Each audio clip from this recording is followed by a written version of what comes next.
वो बुलाती मगर जाने का जाने का जाने का नहीं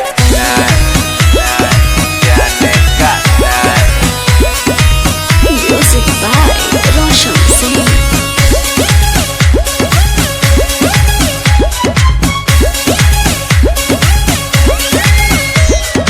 9 लाख के नखरे दिखाती है ये लड़कियां, मीठी मीठी बातों में फंसाती है ये लड़कियां।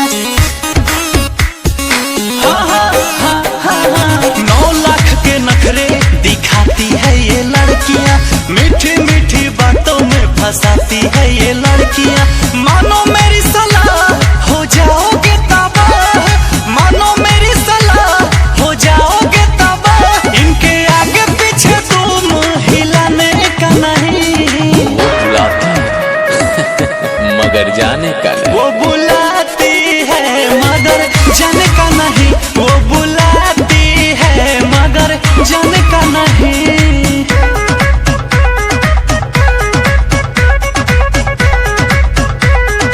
जाने का नहीं जाने का नहीं।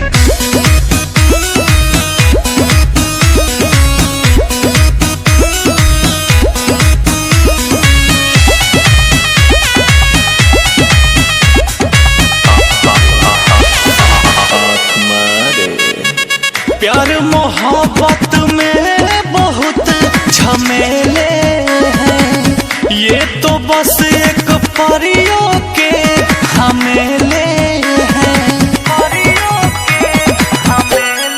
हाँ, प्यार मोहब्बत में बहुत झमेले हैं, ये तो बस एक परियों के ही मेले हैं।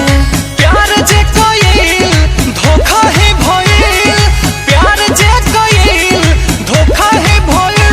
हर बाइक पे बैठा को घुमाने का नहीं। अरे पगला तू रो रहा है।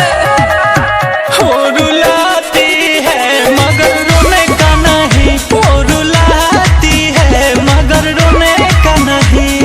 वो बुलाती मगर जाने का जाने का जाने का नहीं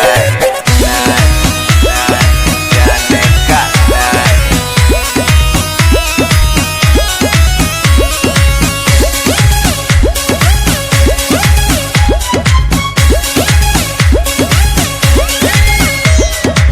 छोटा न छाया प्यार के है दस्तूर बा, जे जितना बा पास में उतने दूर बा।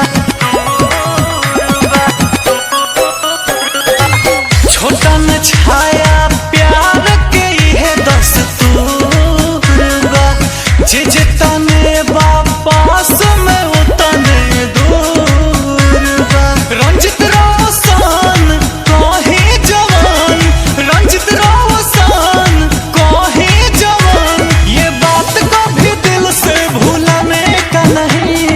वो बुलाती मगर जाने का नहीं। वो